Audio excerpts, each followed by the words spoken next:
بسم اللہ الرحمن الرحیم۔ معزز سامعین، السلام علیکم ورحمۃ اللہ وبرکاتہ۔ میرے پیارے عزیز ساتھیوں، امید ہے آپ خیریت سے ہوں گے۔ اللہ پاک آپ کو خوش رکھے، شاد و آباد رکھے۔ اللہ پاک آپ کی زندگی میں خوب بہاریں عطا فرمائے۔ میرے پیارے ناظرین، آج جمعے کا مبارک دن ہے۔ میں آپ کو جمعے کی مبارکباد پیش کرتا ہوں۔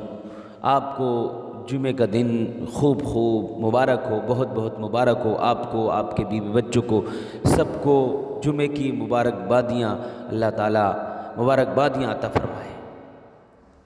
میرے پیارے عزیز ساتھیوں، تو آج میں آپ کو بتانے والا ہوں ناپاک بستر پر سونا کیسا ہے۔ کیا ناپاک بستر پر سونے کی اجازت ہے یا نہیں؟ یا اب ناپاکی کی کئی صورتیں ہیں۔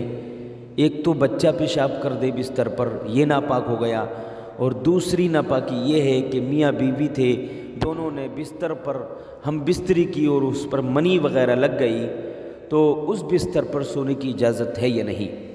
یہ چیز میں ساری چیزیں آپ کو بتاؤں گا، اور یہ بھی میں اپنے اس چینل کے مادھیم سے آپ کو بتاؤں گا، ویڈیو کے مادھیم سے آپ کو بتاؤں گا کیا دودھ پیتے بچے کا پیشاب پاک ہے یا ناپاک ہے۔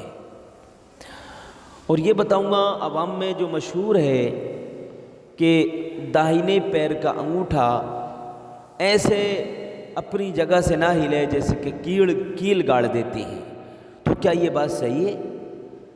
یہ ساری باتوں کا خلاصہ اور بھی اسی کے ضمن میں بہت ساری باتیں آپ کو بتاؤں گا۔ آپ محبت کے ساتھ ہمارا پورا ویڈیو دیکھیں، ہماری بات کو سنیں اور عمل کرنے کی کوشش کریں۔ پیارے عزیز ساتھیوں، سب سے پہلے میں یہ عرض کر دوں آپ سے کہ بستر ناپاک ہوا اس کی دو صورتیں ہیں۔ ایک تو بستر پر بچے نے پیشاب کر دیا، اب بستر گیلا ہے یا سوکھا ہے، دو صورتیں ہوں گی۔ بستر یا تو گیلا ہے یا پھر سوکھا ہے۔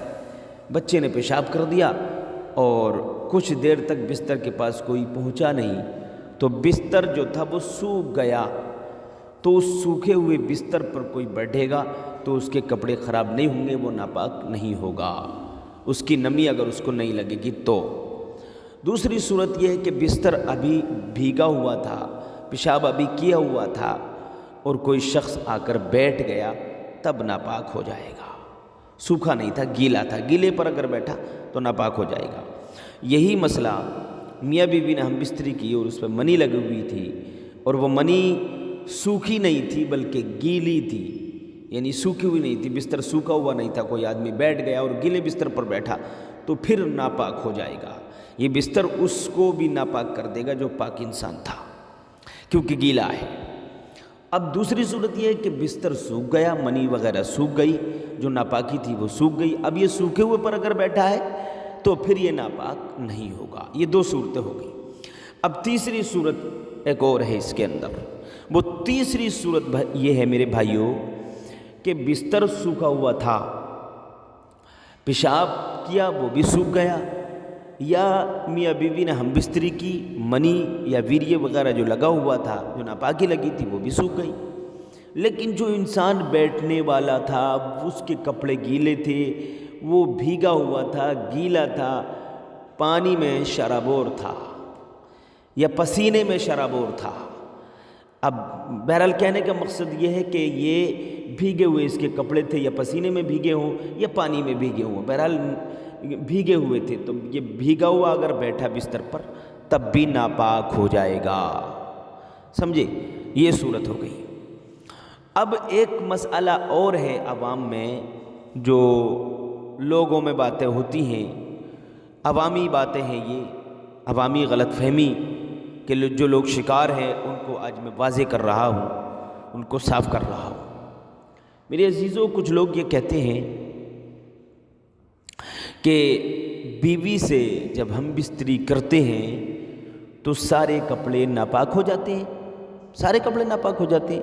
تو کیا سارے کپڑے ناپاک ہو جاتے ہیں؟ ارے نہیں بھائی، سارے کپڑے ناپاک نہیں ہوتے ہیں، جہاں جہاں ناپاکی لگے گی وہ ناپاک ہو جائے گا اور جہاں نہیں لگے گی وہ ناپاک نہیں ہوگا۔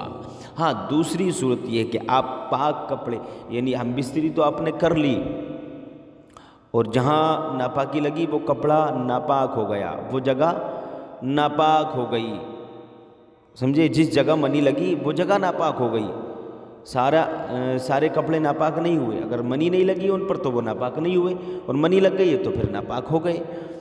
تو اب دوسری صورت اس کے علاوہ یہ ہے کہ اگر انسان ناپاک ہے اور کپڑے اس کے پاک ہیں اور اس کو پسینہ آ گیا اور کپڑے پہنے ہوا تھا، تو اس پسینے کی نمی سے بھی ناپاک تھا یہ، اور پسینہ اس کو آ گیا تو اس کے کپڑے اب بھی ناپاک ہو جائیں گے۔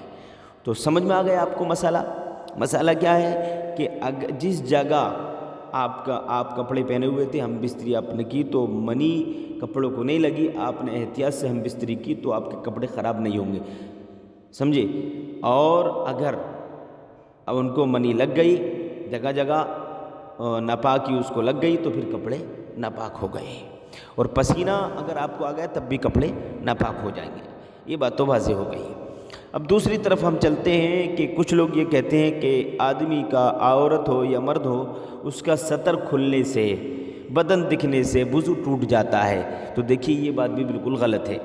بدن دکھنے سے، سطر کھلنے سے یا کسی کا دیکھنے سے وضو نہیں ٹوٹتا ہے۔ ہاں یہ چیزیں دیکھنا حرام ہے، گھٹنے دکھانا، گھٹنوں سے اوپر کچھ جانگیں وغیرہ ہوتی ہیں، رانیں وغیرہ ہوتی ہیں، ان کو دکھانا یہ حرام چیزیں ہیں، ہے نا، لیکن وضو نہیں ٹوٹتا ہے۔ اب کچھ لوگوں کا یہ کہنا ہے کہ ماں نے بچے کو دودھ پلایا تو دودھ پلانے سے وضو ٹوٹ جاتا ہے۔ تو دیکھیے بھائیو، دودھ پلانے سے وضو نہیں ٹوٹتا ہے، یہ بات بھی واہیات ہے، یہ بات بھی گڑھی ہوئی ہے۔ یہ بات نہ کتاب و حدیث میں ہے، نہ قرآن و سنت میں اس بات کو بیان کیا گیا ہے، نہ احکام شرع میں اس کو بیان کیا گیا ہے، نہ نبی کی سیرت میں یہ بات موجود ہے، نہ کسی طریقے کی یعنی مسائل شرعیہ میں یہ بات موجود نہیں ہے۔ یہ بات بلا وجہ لوگوں نے اپنے دماغ میں گھڑ لی ہے، بلا وجہ اپنی طرف سے یہ بات اس کو پیدا کر دیا ہے، سمجھے۔ تو دودھ پلانے سے اس کا وضو نہیں ٹوٹتا ہے میرے پیارے عزیز ساتھیوں۔ تو یہ چند مسائل تھے جو میں نے آپ کے سامنے رکھے ہیں، ان باتوں کا خیال رکھیں اور ان باتوں پر عمل کریں۔ اور کچھ لوگ یہ کہتے ہیں، ایک بات اور جاتے جاتے بتا دوں کہ وہ جو پانی کا برتن ہوتا ہے نا، اس کو 5 انگلیوں سے اگر پکڑ لیا تو یہ منع ہے، ایسا نہیں ہے، مکروہ ہو جائے گا پانی، ایسا نہیں ہے۔ مکروہ کب ہوتا ہے کہ جب آپ کا ہاتھ سوکھا ہوا ہاتھ اگر آپ نے لوٹے میں ڈال دیا، انگوٹھا سوکھا ہوا پڑ گیا تو وہ جو ہے پانی مکروہ ہو جائے گا۔ لیکن آپ نے 5 انگلیوں سے لوٹا اوپر سے پکڑا ہے تو اس میں کوئی کراہت نہیں ہے، کوئی برائی نہیں ہے، آپ ایسے پکڑ سکتے ہیں۔ آج کے لیے اتنا ہی کافی ہے۔